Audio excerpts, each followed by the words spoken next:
Alors, un exercice ici assez classique sur la mise en équation. Donc, nous avons ici un schéma dans lequel nous voyons un point d'interrogation et certaines opérations. Comme ici, par exemple, x3, plus 4, x7, plus 10, avec ici un résultat.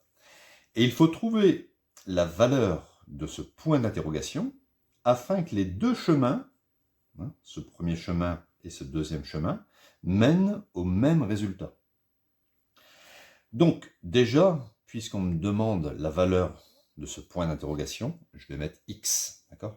X qui sera l'inconnu. On peut mettre aussi autre chose que x, vous pouvez mettre petit a, petit b, mais généralement, on prend x. Donc, x multiplié par 3, ou bien 3 fois x, on va obtenir ici 3x. Si j'ajoute 10, je vais obtenir comme résultat 3x plus 10. Ça, c'est le chemin numéro 1. Si je prends x comme nombre de départ et que j'ajoute 4, je vais obtenir x plus 4. Maintenant, si je multiplie par 7 x plus 4, je vais le faire sur le côté, je suis obligé de faire de la simple distributivité, c'est-à-dire 7 fois x, 7x, et 7 fois 4 me donne 28. Donc le résultat doit faire aussi 7x plus 28. Donc par le chemin numéro 1, le résultat me donne 3x plus 10, et par le chemin numéro 2, le résultat me donne 7x plus 28. Je veux obtenir le même résultat, donc je suis amené à résoudre l'équation, je vais l'écrire ici, 7x plus 28 doit être égal à 3x plus 10. Donc, je vais transposer 3x à gauche du égal et transposer plus 28 à droite du égal. 7x, ça reste 7x. Le plus 3x, quand on le transpose, ça devient moins 3x. C'est une technique. Donc là, le 10, il reste tranquille ici. Et le plus 28, quand on le transpose, on change de signe, ça devient moins 28. 7x moins 3x, ça me donne 4x. 10 moins 28, ça me donne moins 18.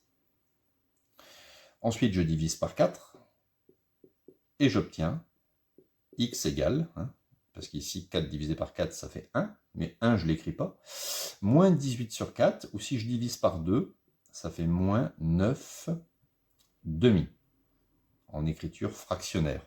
Alors, moins 9 demi, bien sûr, c'est aussi moins 4,5 en écriture décimale. D'accord? Donc, il faudra prendre x est égal à moins 4,5 pour que les deux chemins amènent au même résultat. Alors, quel est ce résultat? On peut le calculer. Donc, le résultat, je peux prendre soit cette expression, puisque c'est la même. Et je vais remplacer simplement x par moins 9 demi. Donc, le résultat, ça fera 3 fois moins 9 demi, plus 10. Ce qui fait 3 fois moins 9, ça fait moins 27 demi, plus 10. Je mets au même dénominateur 2. Donc ici, je fais fois 2 au numérateur et j'écris 2 au dénominateur. Ça me donne moins 27, plus 2 fois 10, ça fait 20 sur 2. Moins 27 plus 20, ça fait moins 7. Donc moins 7 demi. Moins 7 demi sera le résultat. Vous pouvez vous entraîner chez vous. Si vous remplacez x par moins 9 demi dans cette expression-là, 7 fois moins 9 demi plus 28, vous allez trouver aussi moins 7 demi. Donc voilà, cet exercice est fini. C'était juste en fait la résolution d'une équation avec la mise en équation d'un problème.